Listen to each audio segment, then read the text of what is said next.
And welcome back to the Livingston Parish News Weekly Show, a podcast brought to you by the Livingston Parish News.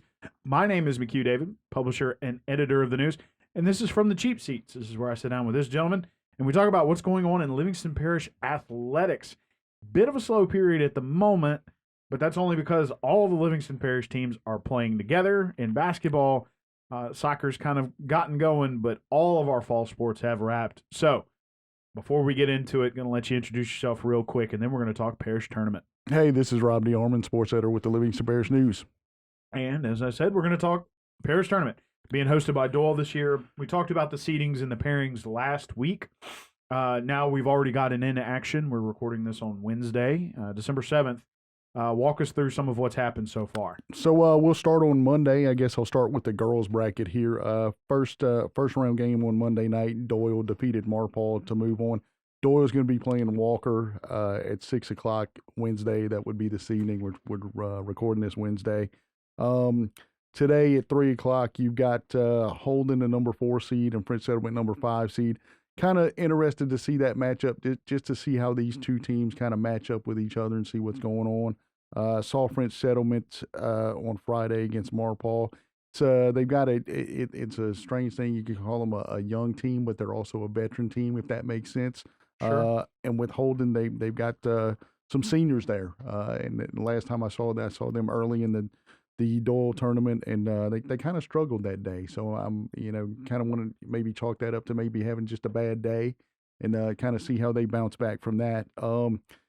Yesterday, I guess the big upset of the tournament was number 6 Springfield getting a 54-48 win over number 3 Denham Springs, and that was Springfield kind of comes out early, gets on them. I believe Denham took a 1-point lead at one point very early in the game, and then Springfield went on a run and kind of, I think down the stretch, third quarter maybe Denham got within 1 point a couple of times, but it was like every time Denham would make a little run, Springfield would get just enough to keep ahead of them. And, toward the end there, it was one of those things where Denham's taking some shots and Springfield's coming down with rebounds, and they hit free throws down the stretch to kind of pull away. But talking to Coach Dreyer at Springfield, he said, kind of he was kind of honest about it. He said when we go into the seating meeting, sometimes I feel like we're seated a little lower than what we need to be. So I just kind of told the girls, just hey, go out there and prove them wrong, and that's exactly what they did. And and talking to Coach Rudy Smith at Denham Springs, it was they gotten a couple wins in their tournament last week, and he said I felt like we kind of not really skated by, but we just kind of got those done and got those wins. And he said it finally caught up to them, and that was their first loss. So they're at 7-1. He said so now maybe this will be something that maybe will wake us up and we can get back to playing the way we play basketball. Also last night, Albany defeated Live Oak 65-26. So you're looking at Springfield and Albany on Thursday at 6 o'clock, and then Friday at 3 it'll be Denham Springs versus Live Oak at and that, like I said, all these are at the Doyle Elementary Gym tonight. Walker, number 1, it's going to be their first game. They'll be playing Doyle at 6 o'clock on that side. So that'll be Walker's first action in the tournament. And people, if you haven't seen them, come out and see them. So, but like I said, it's the same thing. A lot of people show up and they're there all day. They're going to watch every game, which is really cool to see, because don't get to do this. This is the only time of year everybody's under one roof, if you will. So everybody, you get to talk to everybody, see everybody, and see what's working for these teams. Sure, and it stays busy, and you will continue to be busy through Saturday. Absolutely. And they'll start at noon on Saturday and carry all the way through to the boys' championship game, which will be at 7:30. But if you well realize when you're playing that many games, it probably won't start at 7:30. Right. It never does. It never does. I don't mean that in a bad way. You guys just know that's a scheduling thing. So sure.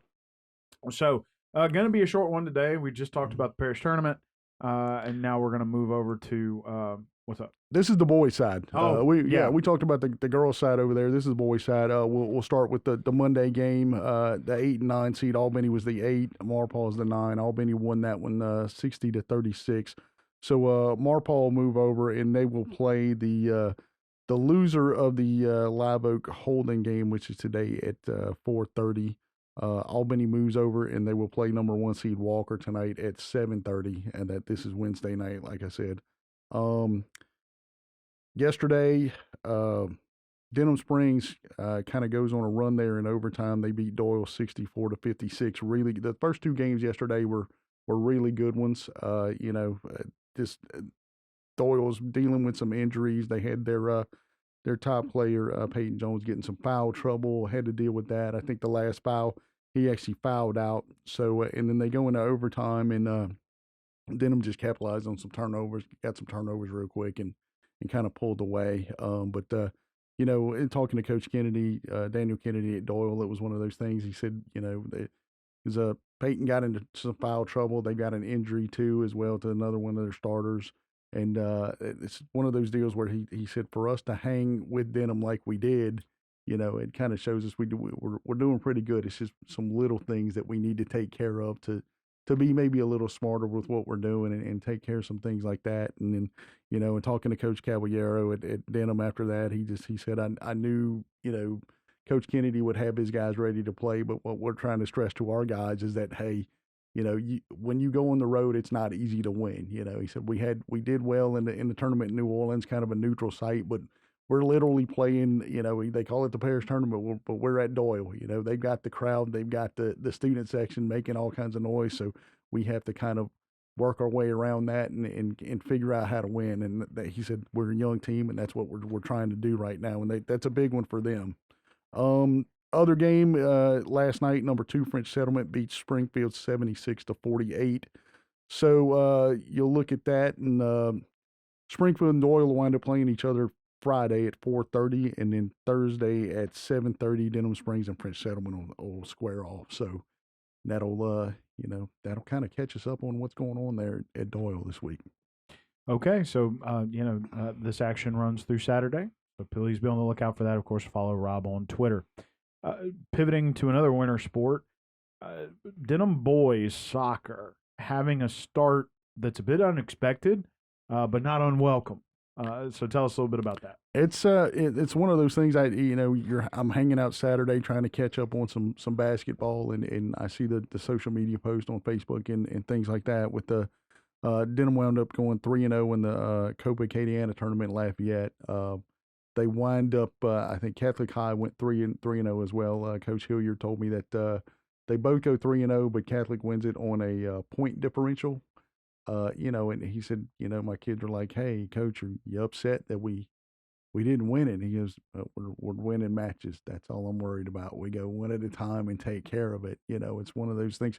And they lost double-digit seniors from last year's team that went to the quarterfinals. So it's like you said, you don't want to say it's unexpected, but he said there's also some things that are working for them. At one point during this tournament, they were missing 4 starters, so they're able to come in and through this 6-game streak, they haven't been scored upon either. So that's that's even I guess bigger bonus there. But he said with this team, it's just they're all kind of looking out for each other and taking care of different aspects of the game. The other big part is Tate Fuentes in goal. He's a sophomore. He kind of came on last year. I think he was 3rd string goalie, and because of injuries and what have you, he winds up becoming the starter. But he said he's just kind of carried over and even improved, kind of gotten a little better at what he's doing. And in terms of maybe seeing if there, maybe traffic back there, he has a way of kind of cutting that traffic off before it starts, so it doesn't get real chaotic there back in the back of the net. As he said, it's just a kind of a knack that he has there. But yeah, it's just they're number 1 in the Division I standings. That's according to Go Preps, the power rankings, and of course those can switch back and forth. But it's a heck of a way to start. They had a really solid start last year too, but just to be doing it, having lost, some of the players they lost last year, it just kind of shows you just kind of how they established, I guess, a program now. Right. And clearly, they were one of the first programs to kind of break out in Livingston Parish, the boys soccer side. And then the girls followed at Denham with some success as well. And then it's grown to the other 5A schools, and now they all have varied amounts of success every year. Absolutely. But Denham boys have started to get very consistent at those deep playoff runs. So congratulations to them on the good start to the season, and of course soccer has opened up as well.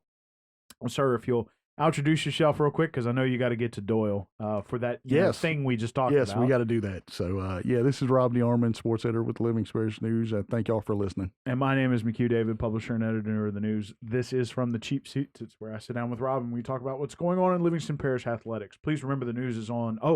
Please remember to follow him on Twitter. Of course. Do that. Updates coming out all the time. Yes. Please remember the news is on Facebook, Twitter, LinkedIn, Instagram, and YouTube. We are once a week in print on Thursdays. It's $7 a month to get that in your mailbox. We're also online, www.livingstonparishnews.com.